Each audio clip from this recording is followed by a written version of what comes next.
All right now, so Wack100 and Charleston White, they finally met face to face. So let's check out exactly what they had to say to each other. Check this out. So, but my question to you is, because outside his preference, what problem did you have with Nip? He a rolling 60 neighborhood crip, which is a detrimental organization to Black America. Okay, now, hold on. So, will the kids listen to somebody that's not that, even though they're into that, to keep them from being that? Or will they listen from the individual that's telling them not to be that and you could do something different? Look at me. That individual. That's only a small portion of our kids that's going into that. Most of our kids aren't going into that. Maybe in LA, in those small LA, Chicago, but outside of those two entities, our kids aren't automatically going into that. Rolling 60s deep as a in Texas. But our kids, but I would have never got exposed to it if I didn't never go to the boys' home. I would have never known nothing about rolling 60s had I never went to the boys' home. Where was it located? In the rural area. Of Texas, right? Yeah, of Texas. Okay, so what I'm saying is, my son don't know nothing about rolling 60s. So is it Nipsey's fault that he come up the way he come up? I ain't got nothing to do with that. I just know before Nipsey died, I seen him, a guy that's trying to record him and his girl, which you a celebrity. I heard him say, I'm a crip before I'm anything. Not that I'm a man, not that I'm a father. I heard him say, I'm a crip before anything. So once I started listening to him, I heard a song where he say, I'm gonna turn all these into lesbians. Now, I didn't hear that song. Now I see it's on. So at that point, you became an advocate for women. I don't give a about women. Yeah, because I don't the same women you say you don't. No. Let me finish. You asked me about Nip. He said, I'm gonna turn all these, and I'm saying, I got a daughter. So when I see it, I don't like gang members. Gang members don't do a motherfucking thing for Black people, but kill other Black people. During the police shooting, the gang members ain't rising up like that daddy did to go kill nothing. When it's time to, when the Mexicans do something to the niggas, the same. So I'm saying, these gang members. He just so happened to be one of them gang members.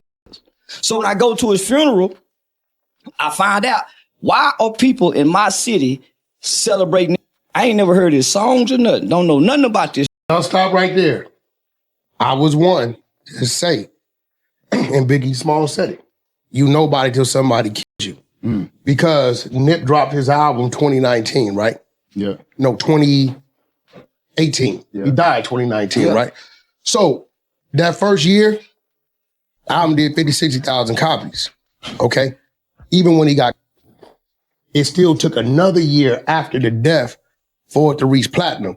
If the boom, the persona that we saw from the world was real, it wasn't just no BS, that thing would have been platinum overnight. You know, Wack100, he's been saying this for the longest now. He's been saying that Nipsey Hussle has a secret tape with Diddy, Cassie, and Laura London.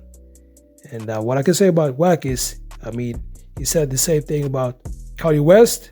It was actually true. So who knows? Maybe Wack100 actually has a secret tape of the great Nipsey Hussle. Who knows? So when I go to the funeral, I'm sitting and I'm listening because I'm here to find out who is this Nip guy. So I don't hear nobody really say Nipsey. I hear Earmus. So when Lauren London's son got up there and said, last night, Earmus came to me in a dream and he was in heaven. And he said, what's up, kid? So when this kid gave this detailed description of Earmus, homie, it blew my mind. I put the blunt out. Where was your father? I started paying attention. So then Lauren London spoke about him. So I said, nah, homie, Nipsey was a character like the WWE. This guy was intelligent. And then I got to talk to Big Syke after the funeral. Big Syke gave me a ride back to the house. Big Syke said Nip came up to him when he was about 11 years old and said, big homie, why you gangbang? And he said, I gangbang because I was born to. He said Nip told him at 11, he don't have the name Nip yet, big homie, when I grow up, I'm gonna change the hood. Kid grew up to change the hood. So I fell in love with Earmus. Yeah, okay, I get it. So so I'm painting a picture. These rapping ain't who we think they are. Yeah. If I'm looking from afar, I'm thinking Nip is a hardcore neighborhood rolling, but this was a compassionate guy. So I'm trying to show the kids, yeah, well, we see in these personas, but it's a flip side of a coin to these. What's up, y'all? So there you have it. That was Wack100 and Charleston White, and they finally linked up, and they were talking about exactly what we knew they were going to talk about, which is paperwork and also Nipsey Hussle. According to Wack100, he's saying that Nipsey Hussle has a secret tape with Lauren London, Diddy, and Cassie. That is what Wack100 is claiming. And Charleston White, on the other hand, he was talking about how Nipsey Hussle, he was nothing but a gang member. So, I actually want to know what y'all think about this. So, make sure to like this video and subscribe. I'll see y'all in the next videos.